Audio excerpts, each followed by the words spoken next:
convido todos a abrirem suas Bíblias em João, capítulo 2.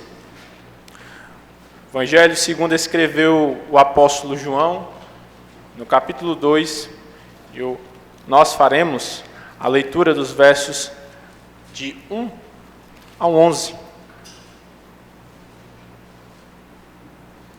João, capítulo 2, versos de 1 ao 11. Eu começarei com os versículos ímpares e a amada igreja respondendo com os versículos pares até lermos toda esta porção dos versos de 1 a 11. Todos encontraram? Amém? Assim diz a palavra do Senhor, no Evangelho segundo João, a partir do capítulo 2. 3 dias depois houve um casamento em Caná da Galileia, achando-se ali a mãe de Jesus. Jesus também foi convidado com os discípulos para o casamento. Tendo acabado o vinho, a mãe de Jesus lhe disse: eles não têm mais vinho.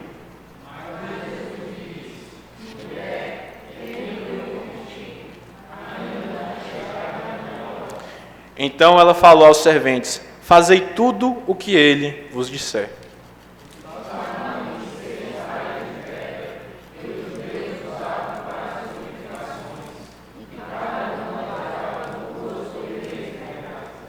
Jesus lhe disse: enchei de água as talhas, e eles a encheram totalmente.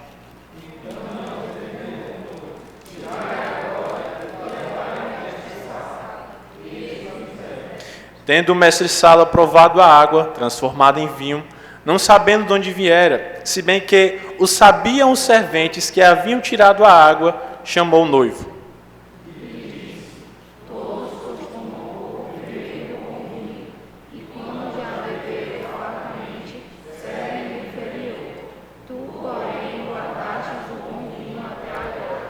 Todos. Com este deu Jesus princípio a seus sinais em Caná da Galileia. Manifestou a sua glória e os seus discípulos creram nele. Amém. Meus queridos irmãos, a palavra do Senhor, em toda esta porção dos versículos número 1 ao 11, ela irá tratar de diversos ensinamentos, diversas doutrinas que são extremamente riquíssimas para as nossas vidas. Mas, querendo recortar apenas os versículos de número 1 ao 2, eu creio que nós seremos demasiadamente edificados pela sua palavra.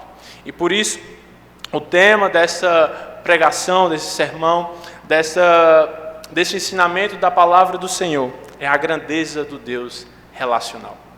E quando nós olhamos propriamente do texto, nós devemos fazer algumas próprias perguntas que nos é cabível. Por exemplo, aqui, quem é este autor? De fato, nós sabemos que o autor deste livro é o apóstolo João. E aqui, no decorrer de todo este relato, nós vamos entender que o apóstolo João é denominado o discípulo amado de Jesus Cristo. E nós não temos um apóstolo João no começo do seu ensinamento, no começo do seu andar com Jesus Cristo, aqui como nós vemos. Nós temos um senhor já de idade, um Senhor maduro e principalmente o último apóstolo do Senhor já vivo. Aqui, mais ou menos a idade de que deveria se passar o apóstolo João no começo do ministério do Senhor Jesus Cristo, deveria ser em torno de 20 a 25 anos. Mas quando ele escreve a palavra do Senhor, o evangelho que o Senhor lhe inspirou para educar a igreja, ele já é um senhor maduro, não com seus 40, nem com seus 60 anos, mas por volta de quase 90 anos de idade. O servo do Senhor estava preparado para dar palavras de esperança para a sua igreja. O apóstolo João, quando ele escreve este evangelho, ele é o último dos discípulos do Senhor, aquele que viu todos os outros serem martirizados, perseguidos, a igreja sendo demasiadamente morta em diversas situações, mas ele perseverou na doutrina do Senhor. E porque ele perseverou na doutrina do Senhor, ele quer passar a mensagem de uma maneira bela. Quer revelar que Jesus é o Filho de Deus. E o seu intuito maior aqui é pregar e que essa palavra possa alcançar em diversas regiões de todo aquele reino. E aqui ele tem o intuito de falar para os gentios, e de uma maneira muito bela ele vai querer destacar diversas e diversas situações a respeito desse homem extremamente importante chamado Jesus Cristo. E aqui, nesse relato que nós acabamos de ler, não é nenhuma história que tem pouca importância. Pelo contrário, aqui nós vamos ver, como o versículo 11 nos diz, que Jesus deu princípio aos seus sinais nesta ocasião, no casamento em Caná da Galileia. Isso é extremamente importante. Normalmente, quando nós nos deparamos com histórias em que o personagem principal ele vai começar o seu enredo, ele sempre começa com a história ou com um evento, um acontecimento de suma importância para todo o desenrolar da sua história.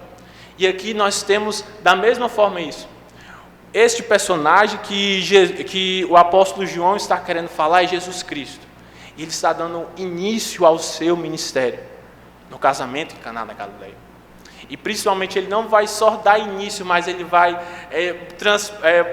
passar e dizer a sua majestade. É o primeiro dos seus sinais, é o primeiro dos seus milagres.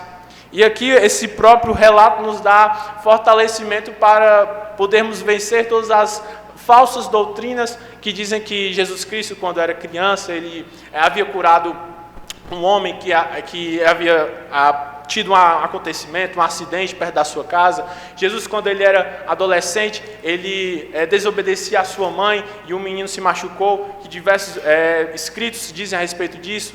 Mas todos esses caem por terra quando nós nos deparamos com a verdadeira palavra do Senhor. Por quê? Ela diz que aqui, no casamento em Caná da Galileia, começou a manifestação do poder, da glória de Jesus Cristo. E aqui que todo o desenrolar de todos os diversos acontecimentos que vão ser relatados, vão ser registrados, eles vão encontrar sua conexão para mostrar a majestade do nosso Senhor. E assim, meus queridos irmãos, esses dois versículos que vamos entender e vamos nos aprofundar nesta noite, eles vão querer nos trazer um importante ensinamento a respeito de nós entendermos a missão da humilhação de Cristo. Mas o porquê que é relevante, que é importante que nós voltemos para nossas casas entendendo a missão da humilhação de Cristo? Por quê? E nós devemos voltar os nossos olhos ao texto para entendermos que a restauração da relação de Deus com o homem vai ocorrer aqui na missão da humilhação de Cristo. Quando nós nos deparamos com o texto que acabamos de ler, nos é dito da seguinte maneira: 3 dias depois, houve um casamento. E aqui os fatos narrados, registrados pelo autor, eles têm uma ordem lógica. Ele não colocou essas informações de maneira solta, ou por si só, por não trazer nada que não seja tão importante. Mas, pelo contrário, ele quer que o seu leitor ele perceba como ele está contando aqui os dias que ele está narrando. Se você voltar à página das suas escrituras, para o capítulo 1 de João, você vai perceber que a partir do verso número 29, no capítulo 1, ele vai começar a contar a semana que está acontecendo até chegar no relato do casamento em Caná da Galileia. Ali no verso 29 vai dizer no dia seguinte, que propriamente nesse sentido ela poderia ser traduzido ou até utilizado como o começo da manhã ou pela manhã. E depois ele teria esse significado de no dia seguinte. Então, a partir do verso número 29, João começa a contar os dias que vão chegar até Caná da Galileia. E no verso 29 ele traz o primeiro dia. E no verso de número 35, ele traz no dia seguinte. Então, nos dá a imagem que já se passaram 2 dias. E no verso número 43, do capítulo 1, ele vai dizer novamente no dia imediato, ou no dia seguinte. É a mesma ênfase. E depois, quando ele para de trazer as informações de que passaram-se 3 dias, ele volta a dizer que não passou nenhum nem 2, mas sim 3 dias, e enfim chegaram a este acontecimento em Caná da Galileia. Então, toda a sequência que ele está querendo relatar, registrar ao seu leitor, é que se passaram 6 dias até chegar a esta situação, até esta ocasião. E um dos nossos reformadores que temos como um grande embasamento para as nossas doutrinas bíblicas, ele nos diz que o intuito de João aqui, nessa sua contagem, é exatamente fazer uma ligação aos 6 dias da criação, e principalmente o que aconteceu no 6º dia da criação. Nós temos o relato em Gênesis 1 e Gênesis 2, de que no 6º dia ocorreu o casamento. No 6º dia, a mulher, ela é criada e ela vai conhecer o seu esposo, que vai ser Adão. E ali o Senhor vai abençoar e o Senhor vai dar a missão ao homem e à mulher de crescerem e se multiplicar.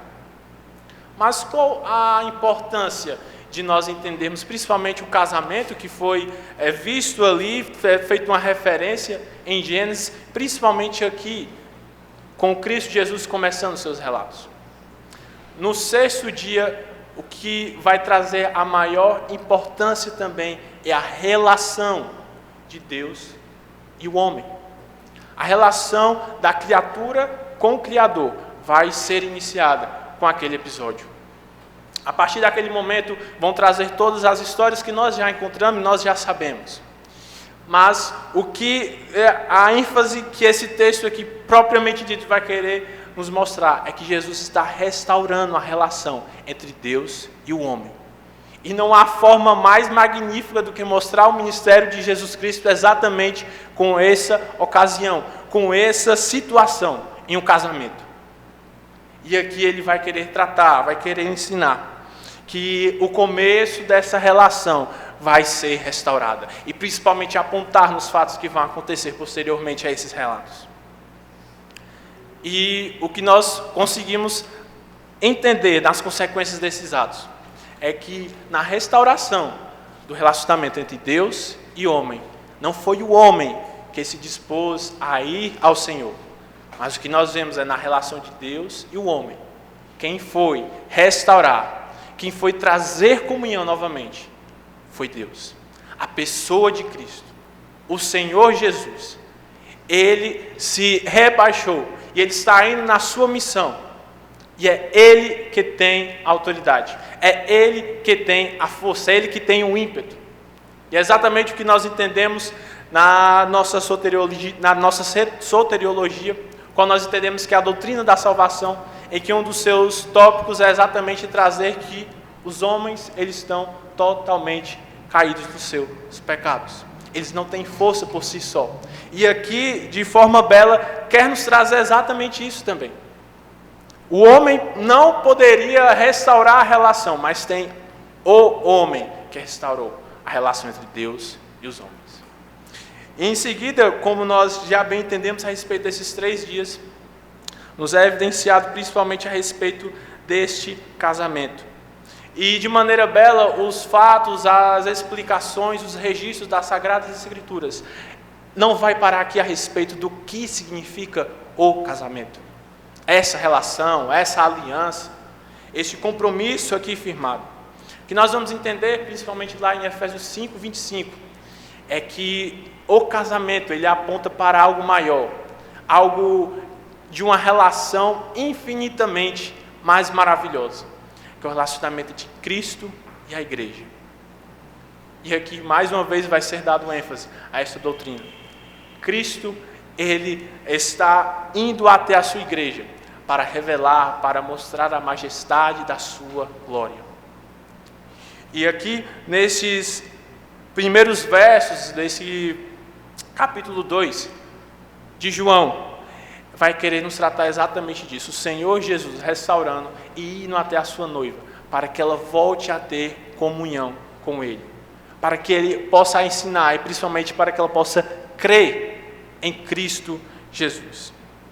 Em seguida, quando nós voltamos os nossos olhos ao texto, entendemos que toda essa situação aconteceu ali em Caná da Galileia.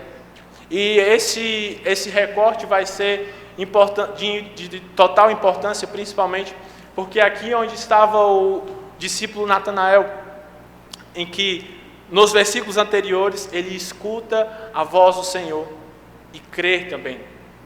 Então, em todos esses primeiros versos, sempre é voltado para o Senhor, a divindade do Senhor principalmente, porque sabia de todas as coisas, e quando o Senhor fala, as pessoas creem. E quando o Senhor age de modo belo e de modo maravilhoso. Mas um questionamento e uma dúvida que nos pode levar a respeito desses primeiros versos é o seguinte: qual a importância de entendermos tudo isso? Qual a importância de estarmos aqui na casa do Senhor e sabermos que o Senhor Jesus Cristo, na sua missão, Ele está restaurando a relação entre Deus e o homem? Como eu posso voltar para a minha casa, como eu posso voltar ao meu campo missionário, seja na escola, seja na faculdade, seja no trabalho, seja em qualquer outra situação em que você possa passar. Como isso pode ser relevante para a minha vida? E um dos livros que o autor, Hernandes Dias Lopes, ele irá tratar sobre diversos assuntos muito pertinentes para que a igreja do Senhor seja ensinada. Ele vai falar a respeito do suicídio. Mas como o suicídio, assunto tão necessário de ser tratado, de ser ensinado, de ser delineado com a igreja do Senhor, ele pode entrar aqui principalmente na nossa questão, na prática dessa situação, da restauração de Deus, da relação entre Deus e o homem. Vamos apenas supor que você saiu da casa do Senhor, voltou no dia de domingo, voltou para a sua casa, está descansando, dorme, e em cerca de 3 horas da manhã, um desconhecido, até você se deparar com quem estaria lhe telefonando, você descobre que é um amigo seu de muitos anos, um amigo seu de infância, e ele está lhe ligando exatamente para se despedir de você, porque ele está prestes a cometer um ato de suicídio. E esses seus últimos segundos, ele ligou para você, para que você possa falar da palavra do Senhor, para que você possa falar algo para ele, porque ele está com total desespero da sua vida. Em cerca de minutos ele vai ceifar ela. Então você se depara com essa situação, e o que você faria? Como a igreja do Senhor, ela pode estar preparada para dar o verdadeiro ensinamento, para dar esperança para pessoas que se encontram nessa situação? Quando nós olhamos e percebemos, nessa situação, em que o apóstolo João está falando a respeito que Jesus tem todo esse poder, tem toda essa autoridade em de restaurar o relacionamento de Deus e o homem, nós podemos ser preparados para falar, em de trazer esperança para situações que, à nossa mente, seriam desesperadoras. Você, numa situação dessa, pode estar capacitado para falar àquela pessoa que, por mais que pareça desesperador, por mais que ela procure acabar com todo aquele sofrimento, só existe uma pessoa que pode terminar com todo o sofrimento da nossa alma. Só existe uma pessoa que pode trazer alento, pode trazer paz, pode trazer tranquilidade. E era essa esperança que nós podemos praticar, podemos falar para as pessoas que estão nessa situação. É essa esperança que o apóstolo João também quer que a sua igreja, que a igreja ali na região de Éfeso, a qual ele estava escrevendo, ela saiba, ela tenha consciência, porque eles também estão sendo perseguidos. E a primeira tentação que eles estão sendo levados também é a morte. Mas persevere. Assim como o apóstolo João queria que a igreja do Senhor estivesse perseverando no amor ao seu Deus, ao seu Criador, nós também devemos estar perseverando no amor ao nosso Senhor e ao nosso Criador. Por quê? Porque Ele restaurou a aliança entre Deus e o homem. E porque nós temos esta mensagem, nós também podemos falar para diversas pessoas, diversos amigos, companheiros, em diversas situações que possam estar passando neste exato momento. Estamos capacitados para anunciar a palavra do Senhor também. Mas, meus queridos irmãos, para que esta relação entre Deus e o homem, ela entre em comunhão novamente, não era só necessário o Senhor Jesus estar ali e tomar essa iniciativa, era necessário também um sacrifício. E o que nós vamos nos deparar com o final do versículo 1 e todo o versículo 2 é exatamente a outra atitude que Cristo Jesus também teve que fazer. E qual foi? Se fazer homem.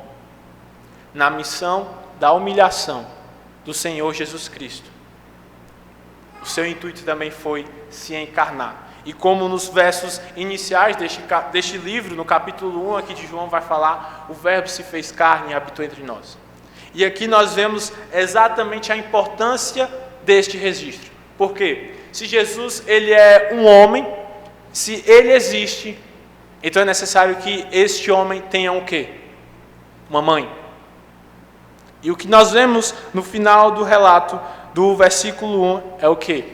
Achando-se ali a mãe de Jesus. Em seguida vai dizer que além da mãe de Jesus estava ali, vai nos trazer a importância de que Jesus também foi convidado. E não somente Jesus foi convidado, mas também os seus discípulos foram convidados. Então, se de um lado, nos versos iniciais, nós temos a importância de Jesus, ele ser Deus, dele ser divino e atuar poderosamente, nós temos aqui a humanidade da pessoa de Cristo. De que Cristo Jesus também, ele era homem. De que Cristo Jesus, ele não era um simples mito, ou como já havia se difundido ali naquele momento, em que o apóstolo João estava também escrevendo esses relatos. Cristo Jesus, ele era apenas um devaneio em que todos os seus discípulos, eles haviam passado, e que os seus ensinamentos eram só falácias. Mas como um homem que traz ensinamentos verdadeiros, ele pode ter uma mãe. Como essas informações dele ser só um espírito e esse espírito ter levado os seus discípulos a essas situações de devaneios, ele pode ter uma mãe, ele pode ser convidado para um casamento e principalmente, como uma pessoa nessa situação, como esses mitos haviam já surgido na igreja, ele pode ter discípulos, pessoas que andam com ele, pessoas que dividem a ceia com ele, que comem, que fazem todas as outras atividades. Como esses ataques podem ter importância se os registros nos dizem que Jesus era verdadeiramente homem? E aqui, em todo este relato, nos vai ser importantíssimo, porque se Jesus não fosse homem, nós teríamos um grave problema. Se esses relatos não tivessem sido detalhadamente registrados e transmitidos para a igreja e ensinados principalmente, como nós poderíamos ter a certeza de que Jesus, ele sabe exatamente o que nós estamos passando? Como nós podemos ter a certeza que Cristo Jesus sabe o que é você estar em um contexto, em situações em que existem pessoas pecadoras que irão falar de você, que você irá ser criticado e assim sucessivamente? Como você poderia se voltar para o Senhor Jesus, buscando esperança, se ele não era um homem? Todos esses versos eles vão querer trazer também essa mensagem de suma importância. E principalmente ali no final do verso 12, diz que ele não somente era homem, não somente tinha uma mãe, como tinha discípulos, como tinha irmãos. Jesus também tinha irmãos, e esse termo aqui usado é exatamente para irmãos sanguíneos, não irmãos, como nós falamos, irmãos da igreja, mas irmãos sanguíneos, como o apóstolo João, ele era irmão de outro apóstolo chamado Tiago. E aqui é este mesmo termo que aparece, irmãos de sangue. Como nós poderíamos passar por diversas situações em que temos conflitos com a nossa família, em que nos deparamos com situações que trazem mensagens desnecessárias para os nossos corações. Se Cristo Jesus não havia passado por tudo isso, como você teria esperança neste Redentor, se você sabia que ele era apenas um mito, de que ele era apenas um espírito que não teria nenhuma empatia com a sua vida? Como você conseguiria depositar total esperança neste homem que se diz ser o Redentor, se a mensagem aqui passada, ela estaria em conflito, segundo os falsos ensinos, as falsas influências que estavam adentrando na igreja do Senhor? E assim, meus queridos, todos esses detalhes aqui deixados, todos esses detalhes aqui transmitidos e aqui registrados pelo apóstolo João, eles vão querer nos levar a entendermos toda esta perfeição da pessoa do nosso Senhor e Salvador Jesus Cristo. A sua missão e a sua humilhação, ela envolve tanto o ser divino como o homem, ali representados na pessoa de Cristo. Porque pelo que nós entendemos aqui, Jesus ele não foi para este casamento também apenas por mero acaso. Ele chegou ali em Caná da Galileia e porque a sua mãe havia algum amigo que estava se casando, e aí de última hora Jesus foi convidado e adentrou aquele casamento. Não é isso que nós devemos nos deparar com todos esses fatos aqui e termos essa conclusão. Por quê? Nos versos de número 43, como nós já bem citamos, além de dizer que havia passado um dia, diz também as intenções de Cristo Jesus a respeito dessa localidade chamada Galileia. Nos é dito que Jesus resolveu partir para a Galileia. Até o presente momento, não ocorreu nenhum registro de que Cristo Jesus havia sido convidado para nenhum casamento. Ele apenas disse para os discípulos: vamos para a Galileia. E eles foram. Os discípulos, sem entenderem, sem conhecerem quais eram os planos e quais eram as intenções do seu mestre, o seguiram.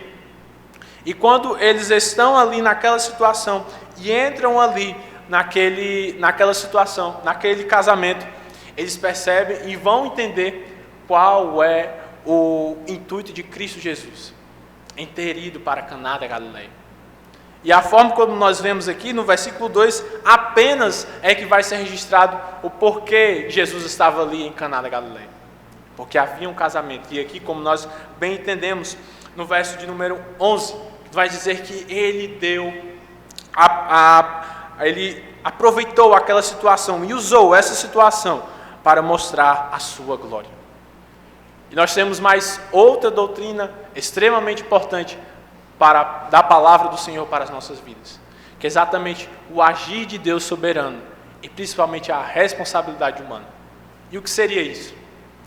Deus agiu de maneira tremenda e preordenou, organizou todas essas coisas, mas o homem ainda estava na sua responsabilidade. O noivo ainda estava na sua responsabilidade de convidar o Senhor Jesus.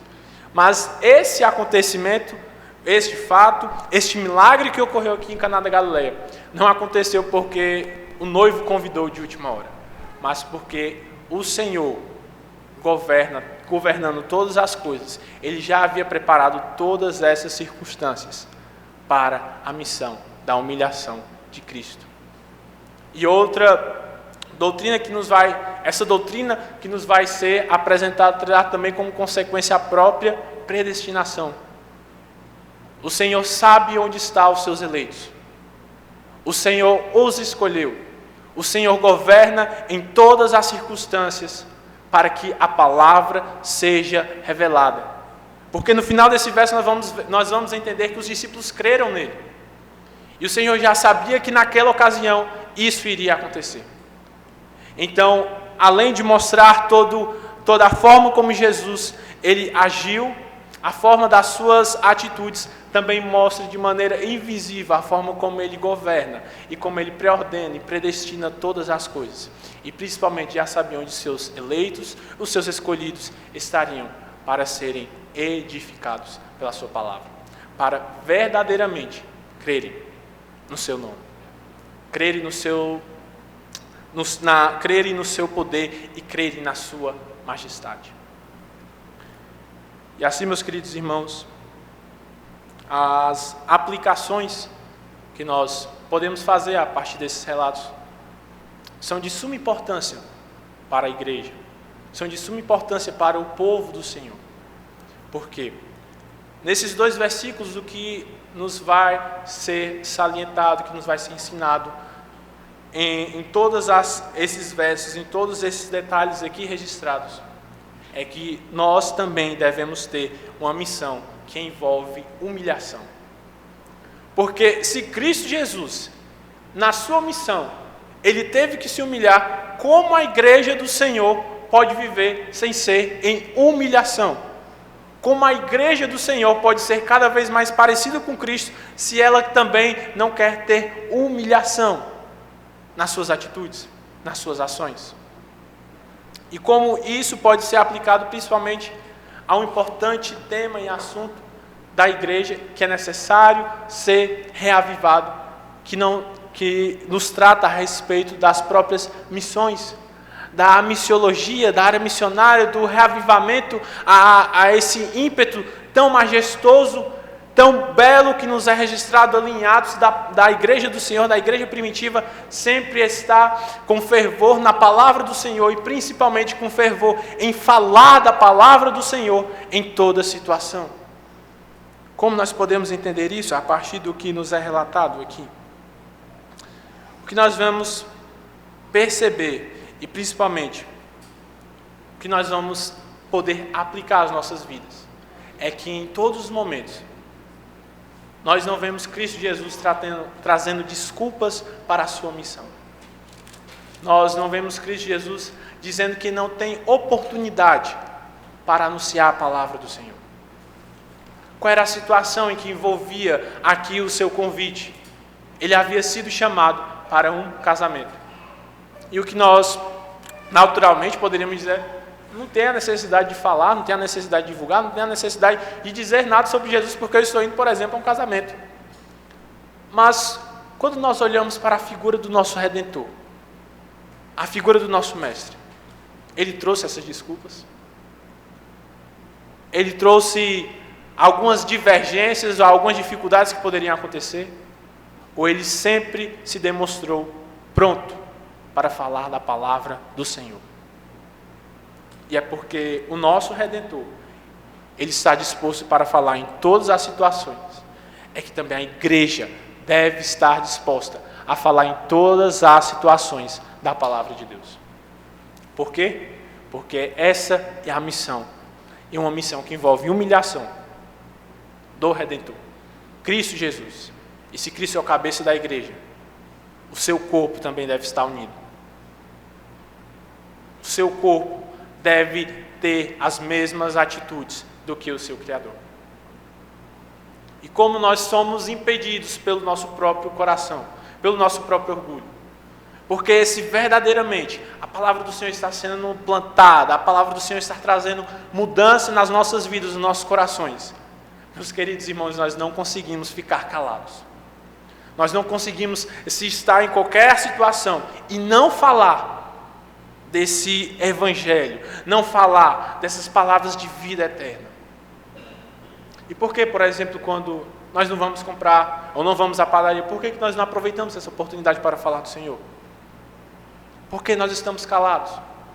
Quando vamos fazer, por exemplo, ir na farmácia, fazer algumas compras que são a nossa necessidade mensal, por quê? Por que nós não aproveitamos e falamos da palavra do Senhor? Vamos ir ao supermercado, ou diversas outras atitudes, ou diversas outras situações que nós podemos passar diariamente.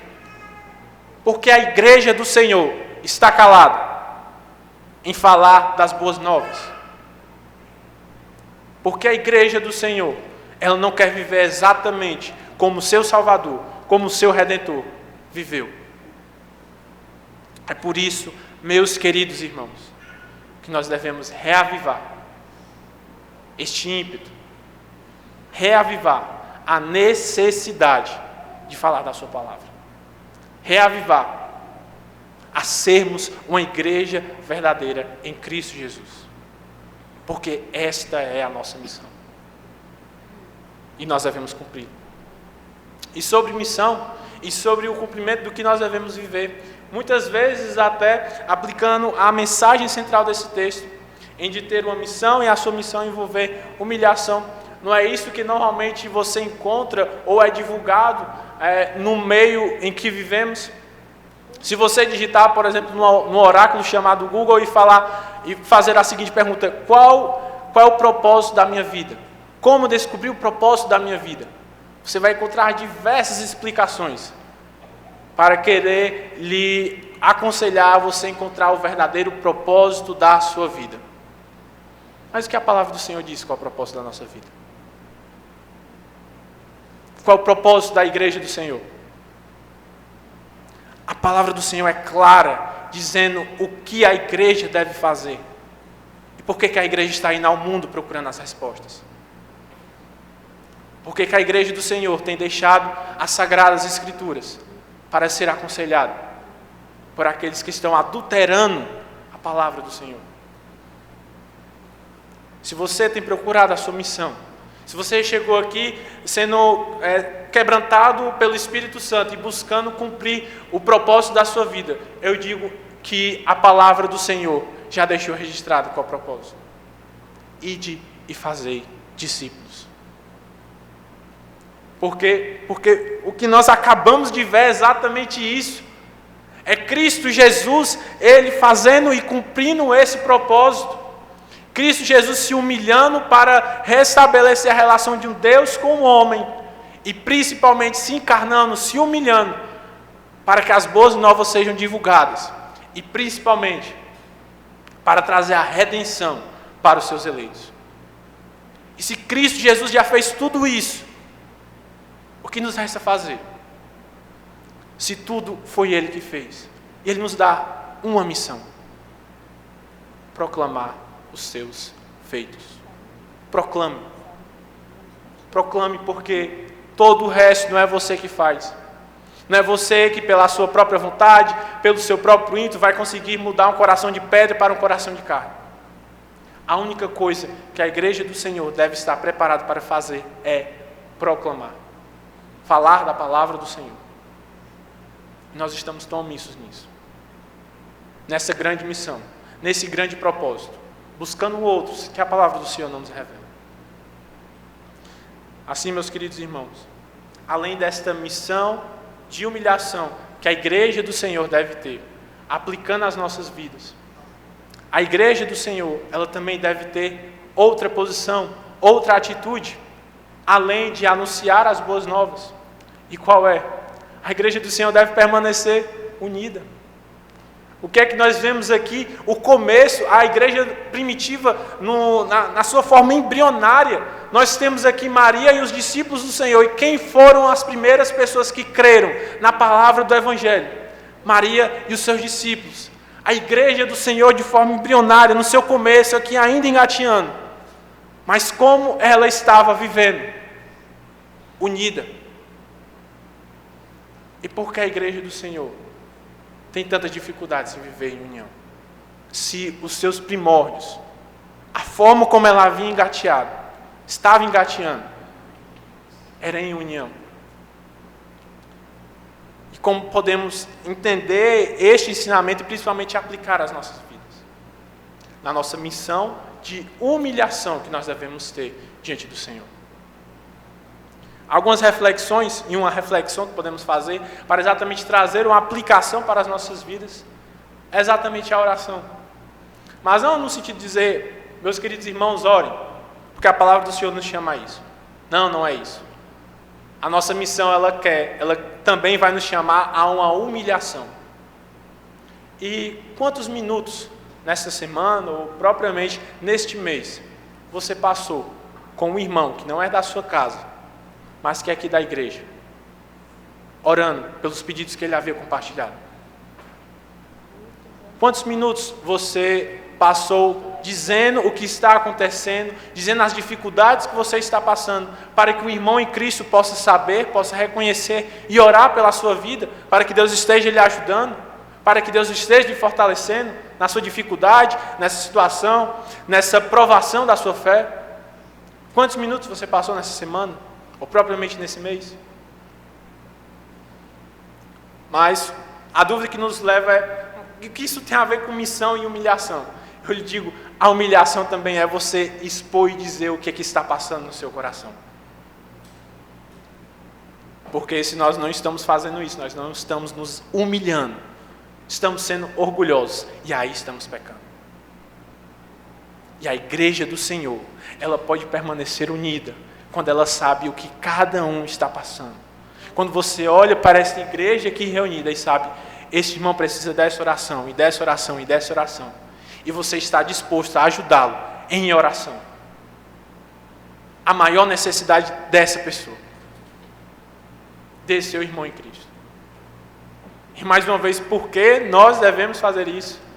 Porque Cristo Jesus já fez tudo por nós. Porque Cristo Jesus já se humilhou, já cumpriu a sua missão, e agora nós estamos lhe esperando. Para estarmos agora não somente neste momento, mas em uma união eterna.